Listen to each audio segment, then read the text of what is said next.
បាទគ្រប់នឹងជំរាបសួរដល់ម៉ែបងប្អូនថ្ងៃនេះសម្បត្តិមានតៅប្រភេទតៅដាក់ជីបាទប្រភេទតៅដាក់ជីហ្នឹងដែរគឺជាតៅប្រើម៉ូទ័របាទប្រើម៉ូទ័រហ្នឹងគឺយើងអត់ចាំបាច់ប្រើកង់កវិលកង់អីទេគឺប្រភេទហ្នឹងគឺជាប្រើម៉ូទ័រគឺតាក់ជាមួយអាគុយត្រាក់ទ័រផ្ទាល់បាទភ្លើង12វ៉ុល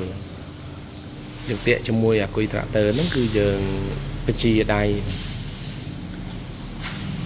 អានេះគឺជាដុំបញ្ជាដៃហ្នឹងគឺយើងមួលឲ្យតិចធ្លាក់តិចមួលឲ្យខ្លាំងហ្នឹងធ្លាក់ច្រើនប្រភេទហ្នឹងគឺជាប្រភេទតៅដាក់ជីតៅដាក់ជីលើផាលគុំរងបងប្អូនណាដែលមានផាលគុំរងហើយគឺទិញអាហ្នឹងទៅបំពាក់លើផាលគុំរងបានអត់តាន់មានផាលគុំរងក៏អាចកំងបានផាលគុំរងក៏មានអាហ្នឹងគឺជាប្រភេទតៅប្រើម៉ូទ័រជាមួយអាគុយភ្លើង12វ៉ុលអាគុយត្រាក់ទ័រដាក់តឡងដាក់ចន្ទីឬដាក់ដងដាក់មាននេះគឺដាក់បានទាំងអស់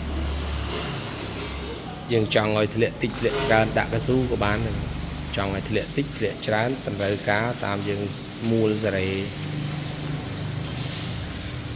អត្រាម៉ូតណាក៏ដាក់បានដែរបាទអត្រាឲ្យតែមានអាគុយបាទឲ្យតែមានអាគុយ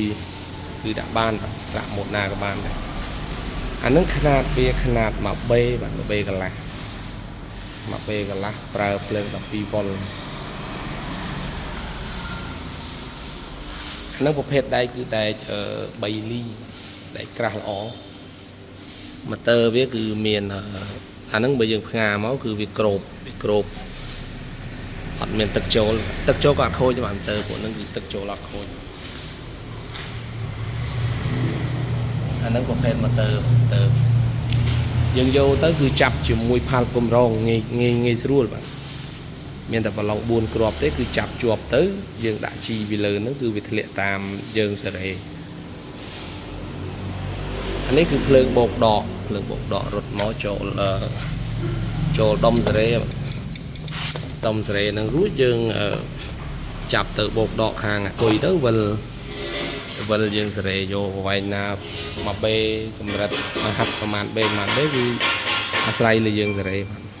ខ្ញុំបាទក៏អត់មានអីច្រើនទេបាទសូមអរគុណពុកម៉ែបងប្អូនបាទសូមជួយចុ